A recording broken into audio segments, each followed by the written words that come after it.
Thank you very much for coming around. I would like to talk to you about a couple of insights that I had working with different European countries, working with different use cases, and I saw that something that is constantly putting people into a position where, collaboration, interagency collaboration or cross-border collaboration is needed. This is the hard point that we're currently in because of where the history of the islands that we have built in the past. So I would like to show you something that is a little bit more than a sticking plaster, like you see on my background, and let's get moving into this. So I would like to talk about cross-border and cross-agency response and the concepts that can apply to these, starting with what is a border. Showing you three different use cases from, let's say, close to real-life scenarios, and then showing you a concept of a cross-border, cross-agency response platform that can be deployed, and why this could potentially lead to an implementation of what we call the next generation 112 as an interim step to this. What is a border? A border is something, obviously, that occurs between different countries, different nations, as we see them on a map. That's a natural border that we are all aware of. A border is also something that can occur between different federal states or regions. So I'm from Germany, we have 16 federal states, and I can tell you, I can pass the border by car, but car passing that border by emergency call might be a challenge. A border also can be within a region, an area of responsibility, where the same types of agencies have their own geographies to cover, and at some point they are all coming together. Or it can be an area of responsibility with different agencies working with each other. I think what we can see with the past of emergency calling, that every border that we have is a barrier to communication in most European countries, and especially between countries. So let's look at this, the cross-agency or multi-agency response use case.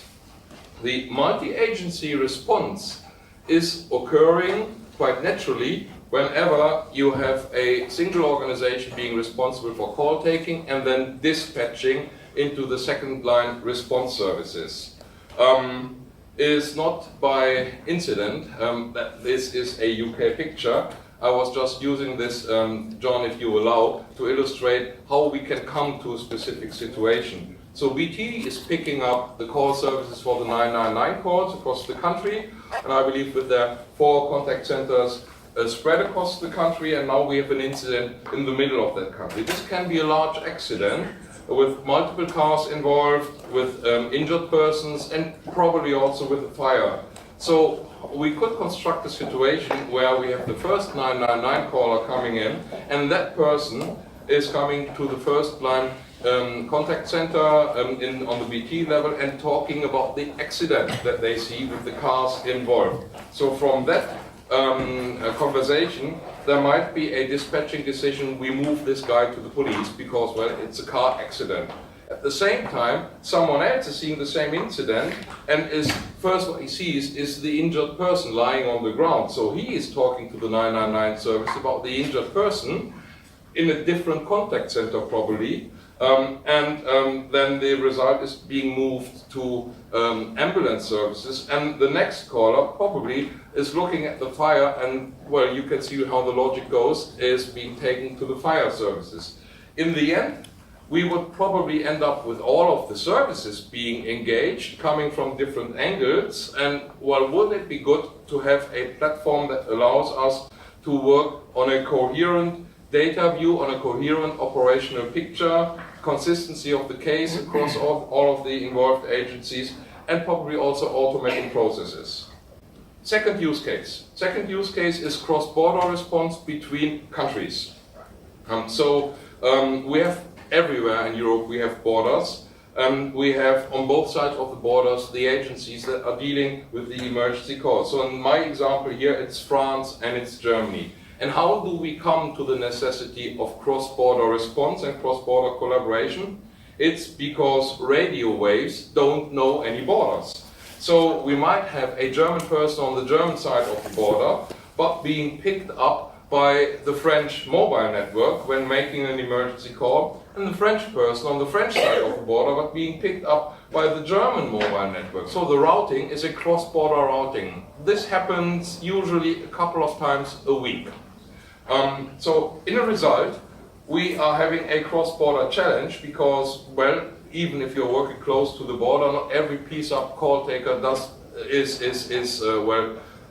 professional in using the language of the other side of the border.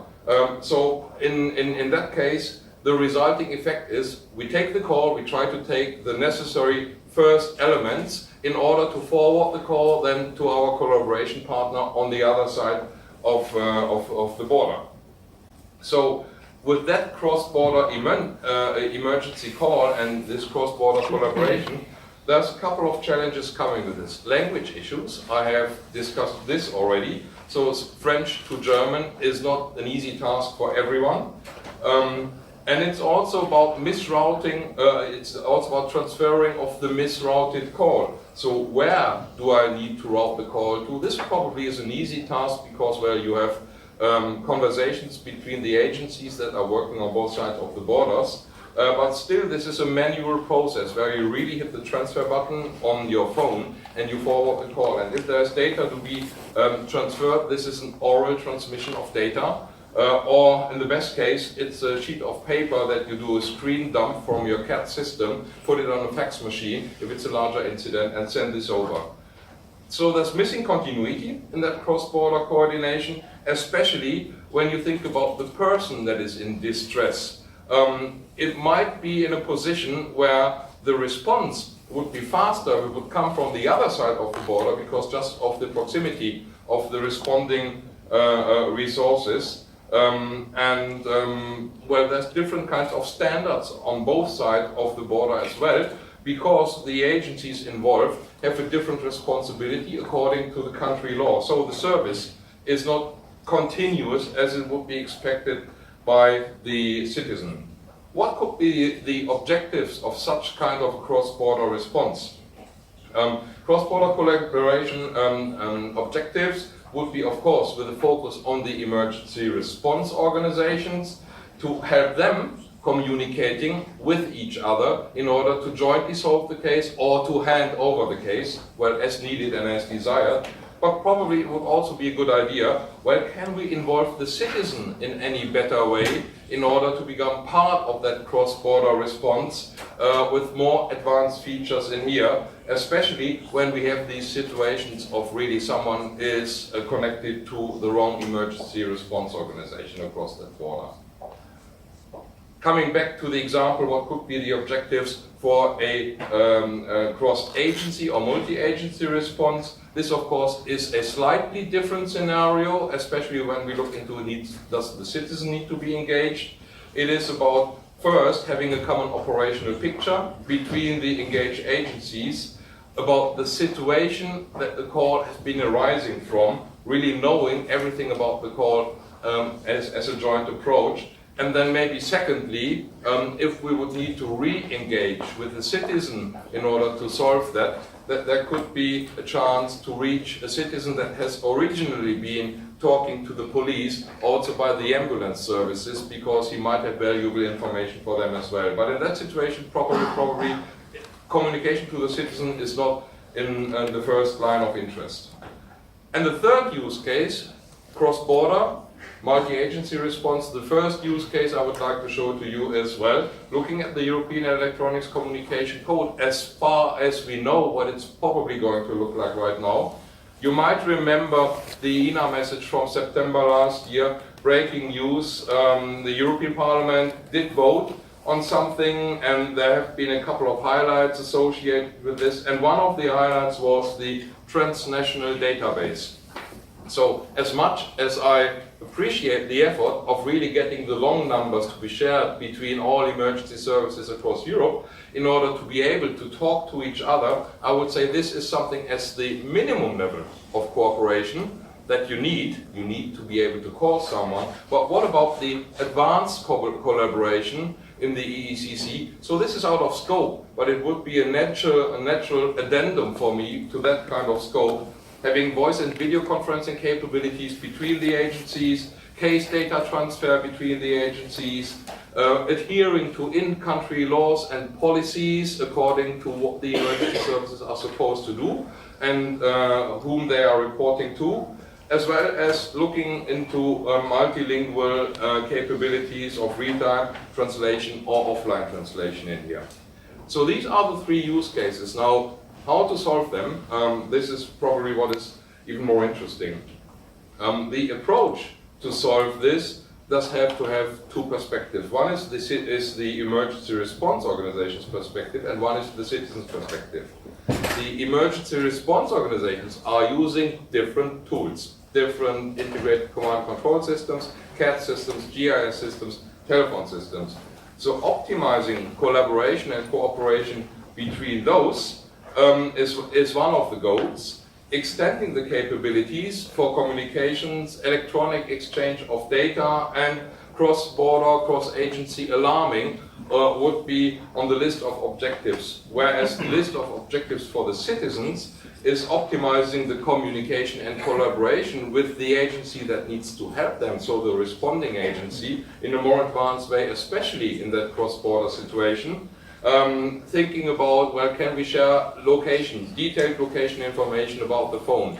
Do we have this detailed location information? Remember, AML is not everywhere, especially in cross-border situations, could be challenging.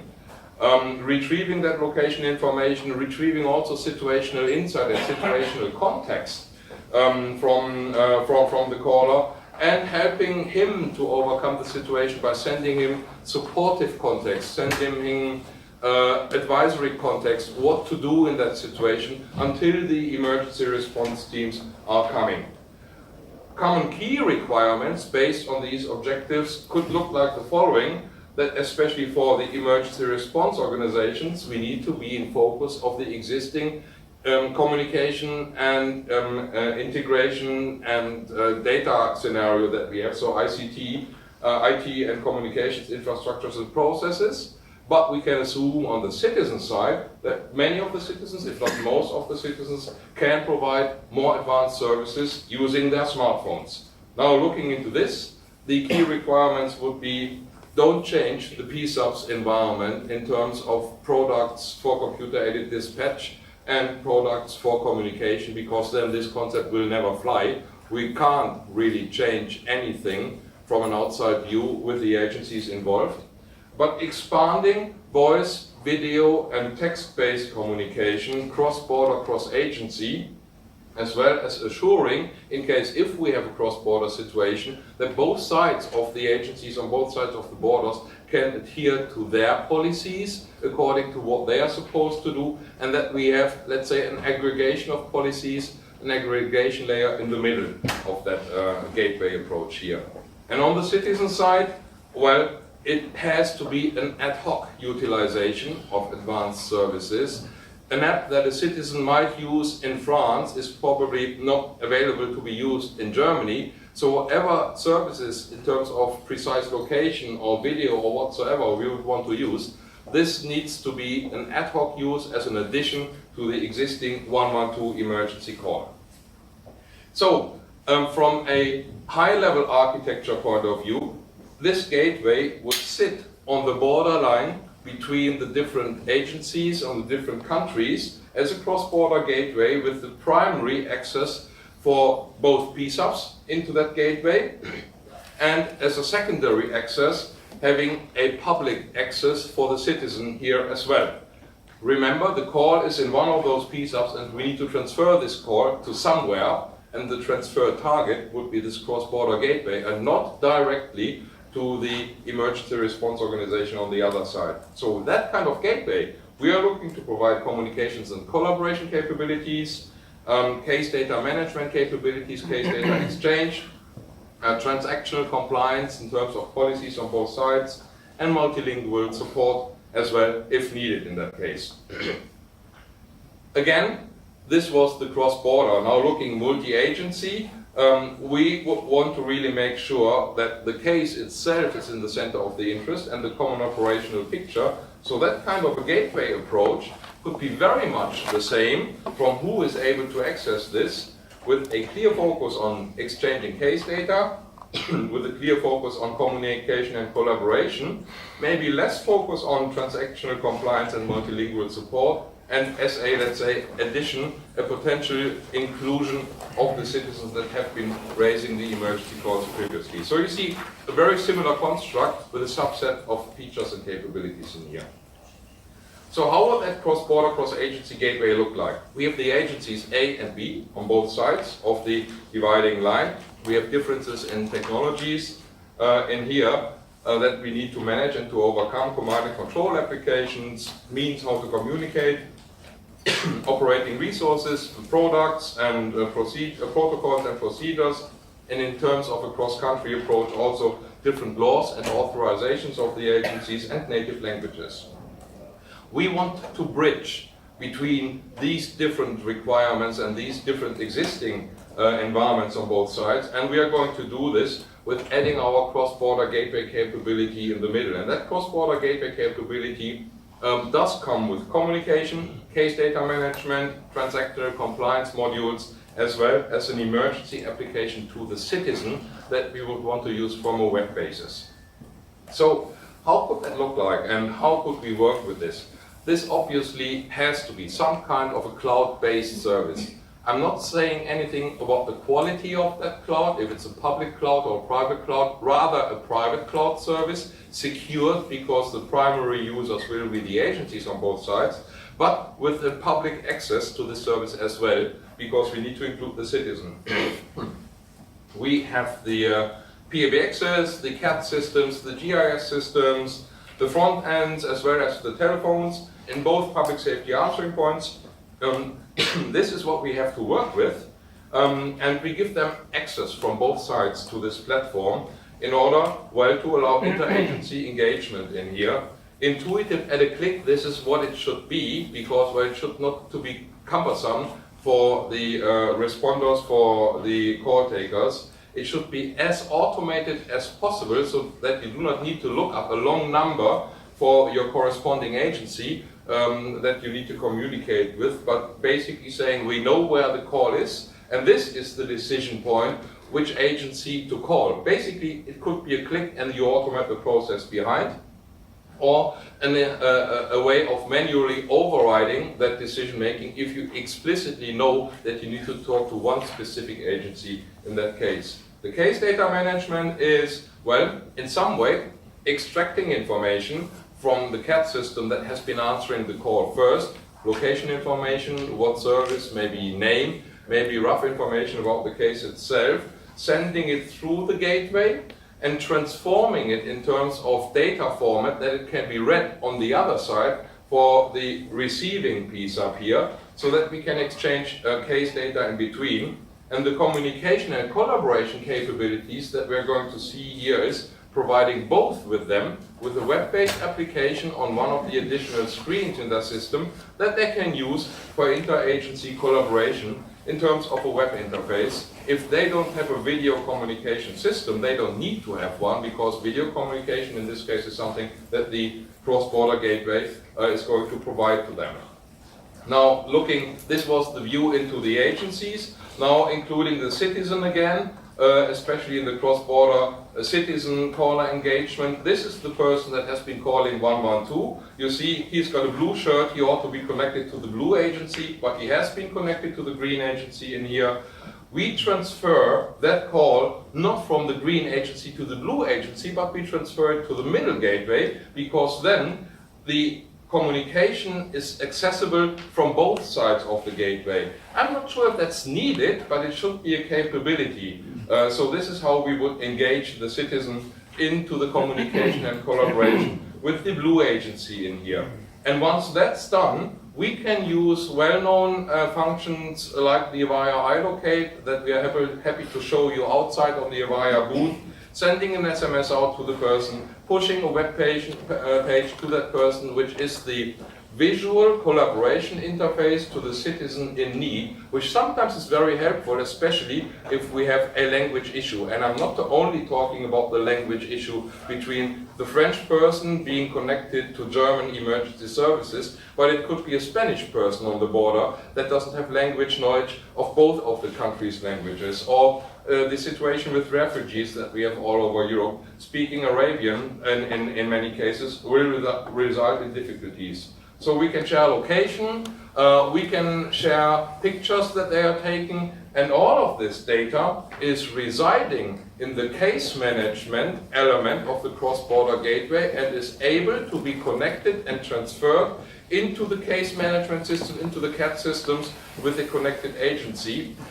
In a manual process, it could be a copy and paste process, or it could be, if you want and if they want, could be a half or fully automated process where we use well-known mechanics like the CAT protocol in order to move data between agencies. And also we can include real-time video communications into this, as we have already established a video communication between the two agencies. It would be just quite easy to establish from that web interface a web RTC video stream into the conference that has already been established with the agencies in here. So from that perspective, what are the technologies that we are applying to this kind of concept? We are not reinventing the wheel. We are creating something out of the technologies that we have at hand right now. Of course, from the PSAPs and from the citizen side, in today's environment, most of the communication on 112 is going over ISDN lines. Some of the PSAPs in some countries in Europe, they start to deal with SIP trunks here as well. So voice communication is the obvious communications that we are all aware of. Web services is something that not everyone on the responding agency side is using, but well, I think with everything that we have heard in these days over here, access to web-based services is something that we need to get prepared for anyhow. And we are using these web-based services also for the citizen side. We are using real-time protocols on the web page, HTML5 and WebRTC, in order to connect, especially on the video layer, with each other. And yes, when we have a more SIP-based communication environment for the general public, especially on the mobile calling side as well, we can use voice and text services embedded into SIP here as well. In order to communicate between the agencies, we suggest that we use the well-known CAP protocol with its extensive capabilities to move XML-based data between agencies. We have a couple of examples of where CAP is used across Europe. In Italy, in the northern part of Portugal and Spain, I heard that there's something is used already. So this is a mature technology that we can use, and this is agnostic of products that are used in the public safety answering points. Is this a possible road to the introduction of next generation 112, maybe through the back door of some centralized services? I leave this question open to judge by you, but I don't think that it's really something very, very different from the types of services that we would want to implement with these kind of cross-border, cross-agency gateway. We are getting already very, very close to what next generation should look like. And just to confuse and deconfuse you, next generation 112 versus next generation emergency services, it's two similar things, but it's not exactly the same. Next generation 112 is a set of technical standards and constructs with the main focus on emergency call routing and only with a side focus on interagency collaboration. Whereas next generation emergency services, I believe, is everything that we can do today with the application of technologies that we have today in order to get to a better decision making, to better service to the citizens and customers. And next generation emergency services has the real view on the services, on getting up on current networks environments. We don't need to have SIP-based end-to-end communication, but we can add innovation by adding new required capabilities, and we can add innovation by adding channels just beyond voice, so adding video and text or real-time text-based communication. The really big picture in this for me is, yes, we have been talking about the use case of a cloud-based service that can connect agencies to collaborate with each other in the same country in order to exchange case data, for instance, which is overcoming the gaps and the borders between them. We have also been talking about the case of the citizen being routed to the emergency service across the border in the wrong country, and we are enabling that he will be transferred with a lot of information going with that transfer and very enhanced services to the correct agency to treat his case in order to resolve the situation. The real big picture for me in here is, what are we looking to right now once we have done the e-call kickoff in October last year with the PSAPs and with the car manufacturers right now? I think many of you are experienced what I hear as well when I talk to 112 organizations. We get emails, we get letters, we get phone calls from third-party service providers. They want to hand off their real emergency calls to the 112 organizations through a prioritized queue ahead of 112 with data access capabilities. This is nothing that really 112 is happy about, especially if I look again in my country. How would you want to organize the data access for TPS services to 250 independent 112 PSAPs? That's a challenge. This can only be solved in kind of a cloud-based approach. And that kind of gateway, I believe, could be a road into solving that challenge, where a third-party services organization could send the request to be assisted by 112 services into that gateway, together with the MSP data of the third-party services e-call. So we have location information from the car. We can just move the call into that gateway, and then the gateway, based on the location information, is making the decision, what is the appropriate agency? And this could even work on a European level. If you think that many third-party services, e-call agencies, they are working in one country and serving the whole European region, because car manufacturers typically have one or two contact centers, and not every one of them have local contact centers in every country. So we are coming and seeing the situation that a TPS organization sitting in the Netherlands needs to talk to emergency services in France because someone has traveled from Hamburg through Germany into France and is using a car of that brand where the service organization is in the Netherlands. So that kind of cross-national border gateway could be used for third-party integration services as well. So what we need as a conclusion for these kind of services, it's case data transfer to enable collaboration with meaningful data. It is multimedia collaboration, more than just voice, what we have today. And it's very secured access to all of the involved stakeholders in here. And this is the general public needs to have an opened up interface to that gateway. The emergency services and agencies, they need to have a very secured access to the overall secure platform. And authorized third-party services would probably need to have their own interface because they need to have some way in order to introduce and to move over the e-call related data coming from the car itself. So this would be my overview in here, and I would like to end with looking into your faces saying, would open borders for emergency communication be a dream in Europe? And I believe we can move towards that, but we can't boil the ocean. We have to start somewhere locally where there's an efficient use case for this kind of technology. We have been doing that kind of conceptual thinking with a couple of companies that are around here as well. You all know Beta 80, you all know IES Solutions. Some of you might have seen Engelbart Software, an Avaya partner in the past as well. Appearing here, they are with us and their products on the Avaya booth here as well. And if you like this presentation, you will find it on YouTube, or you can find already my rehearsal on YouTube, which is hopefully to be replaced with the real recording after that session. And I'm looking forward to talking to you. Keep in touch, come see me at the Avaya booth, or I'll be here for a couple of minutes because I don't have a follow-up speaker here. Thank you very much for your attention.